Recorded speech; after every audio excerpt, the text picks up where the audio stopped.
ಧರ್ಮಸ್ಥಳದ ವಿಚಾರದಲ್ಲಿ ನೋಡಿ, ನಾನು ಆಗಲೇ ಹೇಳಿದೆ, ಇದರಲ್ಲಿ ತಲೆ ಬುರುಡೆ ಬರ್ತದಲ್ಲ,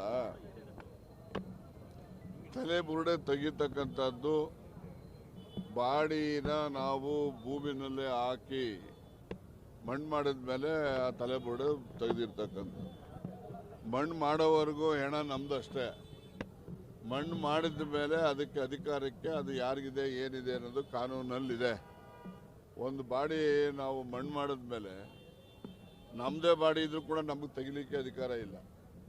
ಅದು ತಾಲೂಕಾ ಮ್ಯಾಜಿಸ್ಟ್ರೇಟು ಅವರು ಬಂದು ಅವರ ಮುಂದೆ ಬಾಡಿನ ಅದನ್ನು ನಾವು ಬಾಡಿ ಆಚೆ ತೆಗೆಯೋದು ಅಂತಲ್ಲ, ಎಕ್ಸ್ಯೂಮ್ ಮಾಡ್ತಾರೆ. ಅದನ್ನು ಎಕ್ಸ್ಯೂಮ್ ಮಾಡಿದಾಗಲೇ ಮಾತ್ರನೇ ತಲೆ ಬುರುಡೆ ಸಿಗೋದು.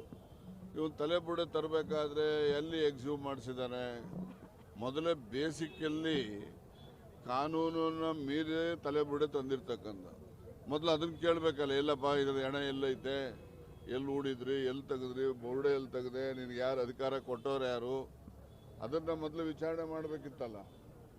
ಅದನ್ನೇ ವಿಚಾರಣೆ ಮಾಡದೆ ತಲೆ ಬುರುಡೆ ಇಟ್ಕೊಂಡು ದೇಶದಲ್ಲೆಲ್ಲ ಧರ್ಮಸ್ಥಳಕ್ಕೆ ಅಪಕೀರ್ತಿ ತರುವಂಥ ಪ್ರಯತ್ನ, ಮತ್ತು ಇತರ ಏಜೆನ್ಸಿಗಳು ವಿನಾಕಾರಣ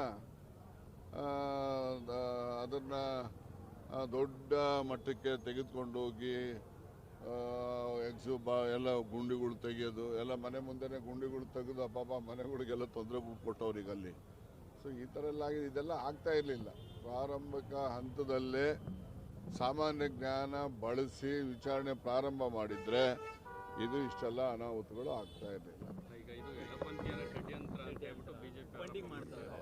ನೋಡಿ, ಇದು ಎಡಪಂಥೀಯರು ಬಲಪಂಥೀಯರು ಅನ್ನೋ ಇದನ್ನ ಒಪ್ಪೋದಿಲ್ಲ. ಇದು ಹಿಂದೆ ಸೌಜನ್ಯ ಪ್ರಕರಣದಿಂದ ಪ್ರಾರಂಭ ಆದಂಥದ್ದು. ಅಲ್ಲಿ ಸೌಜನ್ಯನಿಗೆ ನ್ಯಾಯ ದೊರಕಿಸ್ಕೊಡ್ಬೇಕು ಅಂತ ಹೋರಾಟ ಮಾಡ್ತಕ್ಕಂಥ ಒಂದು ಗುಂಪು ಇತ್ತು. ಮತ್ತು ಅದು ಸೌಜನ್ಯ ಪ್ರಕರಣ CBI ವರೆಗೂ ಹೋಗಿ CBIನಲ್ಲಿ ಅಲ್ಲಿ ಅತ್ಯಾಚಾರನೇ ಆಗಿಲ್ಲ ಅಂತಕ್ಕಂಥ ವರದಿನ ಅವರು ಹೇಳಿದ್ದಾರೆ. ಹಾಗಾಗಿ ಅದು ಅಲ್ಲಿನ ಅಸಮಾಧಾನ ಸೌಜನ್ಯ ಪ್ರಕರಣದಿಂದ ಪ್ರಾರಂಭ ಆಗಿದೆ.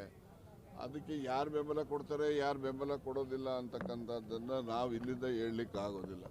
ಯಾಕೆಂದರೆ ಸೌಜನ್ಯ ಪ್ರಕರಣನೂ ಕೂಡ ಅಲ್ಲಿ ಸೌತ್ ಕನ್ನಡ ಜಿಲ್ಲೆಯಲ್ಲಿ ವಿಶೇಷವಾಗಿ ಬೆಳ್ತಂಗಡಿ, ಉಜಿರೆ ಆ ಭಾಗದಲ್ಲೆಲ್ಲ ಹೆಚ್ಚು ಪ್ರಾಮುಖ್ಯತೆಯನ್ನು ಪಡೆದಿದ್ದಂಥದ್ದು. ಅದು ಸುಮಾರು 10 ವರ್ಷದ ಹಿಂದಿನ ಪ್ರಕರಣ. ಅದು ಈಗ ಇದು ಯಾವುದೋ ತಲೆಬುರುಡೆ ಹಿಡ್ಕೊಂಡು ಇವನು ಯಾರೋ ಹೇಳ್ದ ಅಂತೇಳಿ ಮೊದಲು ನಾನು ಕಂಪ್ಲೇಂಟ್ ಕೊಡೋಕೆ ಹೋದವನು ನನ್ನ ಪೂರ್ವಾಪರ ನೋಡಬೇಕಲ್ವ. ಅವನು ಯಾರು, ಏನು, ಎತ್ತ, ಇವನು ಹೇಳೋದು ನಾವು ನಂಬಬೇಕಾ ನಂಬಾರ್ದು, ಇವೆಲ್ಲ ಮಾಡಬೇಕಲ್ಲ.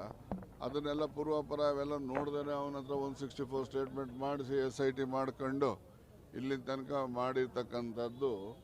ಇದು ಪ್ರಾರಂಭಿಕವಾಗಿಯೇ ಎಲ್ಲರೂ ಕೂಡ ಎಡವಿದ್ದಾರೆ ಅಂತಕ್ಕಂಥದ್ದು.